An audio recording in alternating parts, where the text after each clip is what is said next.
Il y a des moments où le monde entier semble s'effondrer. Ta santé vacille, tes finances chutent, ton cœur se brise, et tu te sens seul.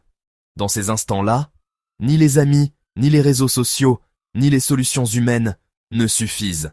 Mais il y a une arme que personne ne peut enlever, une arme si puissante qu'elle a fait pleuvoir après 3 ans de sécheresse, qu'elle a sauvé un prophète dans le ventre d'une baleine, qu'elle a ouvert les portes d'une prison en une nuit. Cette arme, c'est l'invocation, une seule invocation, sincère, humble, venue du fond du cœur, peut changer tout ton destin. Aujourd'hui, on explore le pouvoir caché de l'invocation selon l'islam. Et comment l'utiliser quand tout semble perdu. Allah ne t'a pas laissé seul dans l'épreuve. Il t'a donné l'invocation, comme un cordon sacré entre toi et lui. Il dit dans le Coran, « Et lorsque mes serviteurs t'interrogent sur moi, dis, je suis tout proche. J'exauce l'appel de celui qui m'invoque. » Sourate Al-Baqarah, verset 186. Regarde ces mots. Je suis tout proche. Pas je suis au ciel, ni je suis occupé. Je suis tout proche. Même dans ta chambre, en pleurant. Même au fond d'un hôpital. Même dans la prison de tes pensées. Allah est là. Et il ajoute, j'exauce l'appel de celui qui m'invoque. Pas je réfléchis, ni je verrai plus tard. J'exauce. Mais attention, il y a 3 conditions pour que l'invocation soit entendue. 1. Invoque avec certitude qu'Allah t'entend. Le prophète, Muhammad paix et bénédiction sur lui, a dit, invoquez Allah avec la certitude d'être exaucé. Tirmidhi. 2. Invoque avec humilité, pas avec orgueil. Comme Yunus, paix sur lui, dans les ténèbres. La ilaha illa anta, subhanaka inni kuntu minad dalimin. Nul Dieu n'est digne d'être adoré sauf toi. Gloire à toi, je fus parmi les injustes. 3. Évite les obstacles, nourriture interdite, cœur dur, négligence envers les parents. Car l'invocation, c'est comme une flèche. Si l'arc est brisé, elle n'atteint pas le ciel. Allah a réservé des moments sacrés où il ne refuse jamais une invocation sincère. Le prophète, paix et bénédiction sur lui, a dit, il y a un moment chaque nuit où Allah exauce toute demande d'un musulman. Bukhari, Muslim. Ce moment, c'est le dernier tiers de la nuit.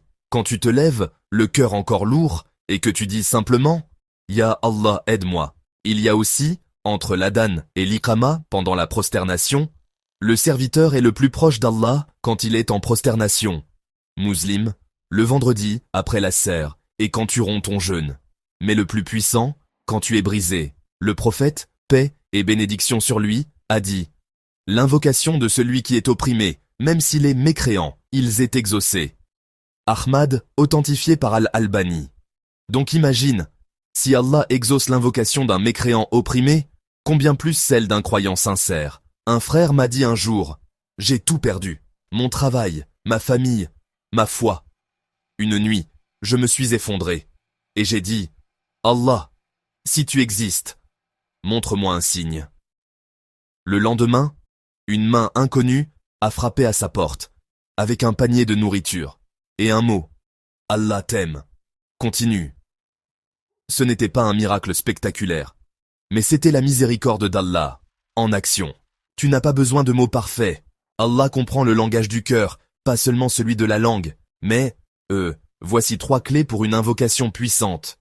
Premièrement, commence par louer Allah et prie sur le prophète Muhammad, comme le prophète Muhammad a enseigné. Lorsque l'un de vous invoque, qu'il commence par louer Allah, qu'il prie sur moi, puis qu'il invoque ce qu'il veut. Deuxièmement, sois précis dans ta demande. Ne dis pas juste « Allah, aide-moi ». Dis plutôt « Allah, soulage mon anxiété. Guide-moi vers un travail licite. Guéris mon père. » Troisièmement, termine par « Rabbana atina fi dunya hasana wa fil akhirati hasana wa qina adhab an-nar » C'est-à-dire « Ô notre Seigneur, accorde-nous le bien dans ce monde et le bien dans l'au-delà, et protège-nous du châtiment du feu. Et surtout, ne perds jamais espoir, même si la réponse tarde. » Le prophète Muhammad a dit « L'invocation est adoration. Même si tu ne vois pas de changement, ton invocation est déjà un acte d'adoration qui te rapproche du paradis. » La prochaine fois que tu te sentiras perdu, ne cherche pas d'abord une solution. Cherche Allah. Assieds-toi, ferme les yeux, et dis simplement Ya Allah, j'ai besoin de toi. Parce que le pouvoir n'est pas dans les mots, mais dans celui à qui tu t'adresses. Et il t'a promis. Je suis tout proche. Alors, invoque, espère, et laisse-le agir. Si cette vidéo t'a redonné espoir, partage-la à quelqu'un qui traverse une tempête. Abonne-toi. Et n'oublie jamais, une seule invocation peut tout changer. Assalamu alaykoum.